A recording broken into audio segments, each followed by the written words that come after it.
Let's look at an example of an operation system for a good in the form of Coca-Cola.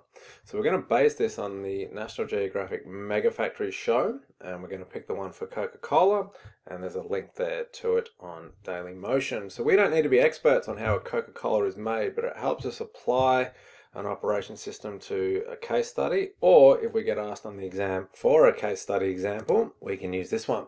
So let's start with the inputs to make a Coca-Cola. If we watch the documentary, we'll see that there's a lot of raw materials. There's sugar, water, not just carbonated water, but also plain water. There's the coca leaves and the caffeine, for example. These are all things that are mined, farmed, etc., straight from the raw produce, raw materials. Then we've got the component parts. So in the documentary, Coca-Cola doesn't actually make the glass for the bottles. They buy that from someone else, or the plastic. The labels, the bottle caps, these are all parts that Coca-Cola buys from other businesses to assemble them into the final product.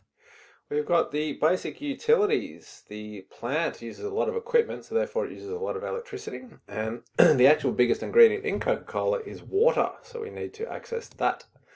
Labour. There's not a lot of labour in the documentary. There's not a lot of humans in the factory, but there are some. So we do need production staff to operate the machinery, the truck drivers to deliver the product, and so on. Lastly, I think the main resource, if you watch the documentary, is the capital, money and resources. There's a lot of money to pay the wages of the staff, but also that's a very large building with a lot of machinery, a lot of equipment, a lot of robotics. It's basically a large assembly line. That cost hundreds of millions of dollars. The transformation, again, we don't need to be experts, but we saw some basic things. They ordered the ingredients and all those component parts from their suppliers.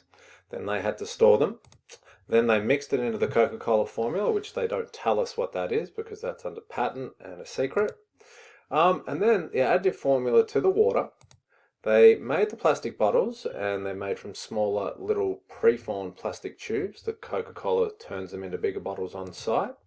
Then they poured that product into bottles and cans using machinery. They placed the lids on the bottles, again with a machine, and the labels too, so no human interaction there. Also sort the bottles into slabs, and then the slabs will turn into a pallet. The pallet was wrapped in plastic, and then it's put away, ready to be put on a truck.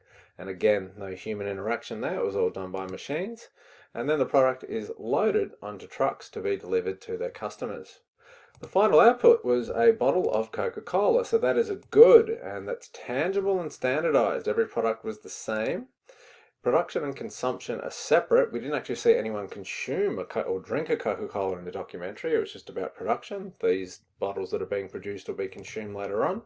It's stored in inventory, and it was very, very capital intensive. Most of the resources we saw in the documentary were capital machines and equipment, etc.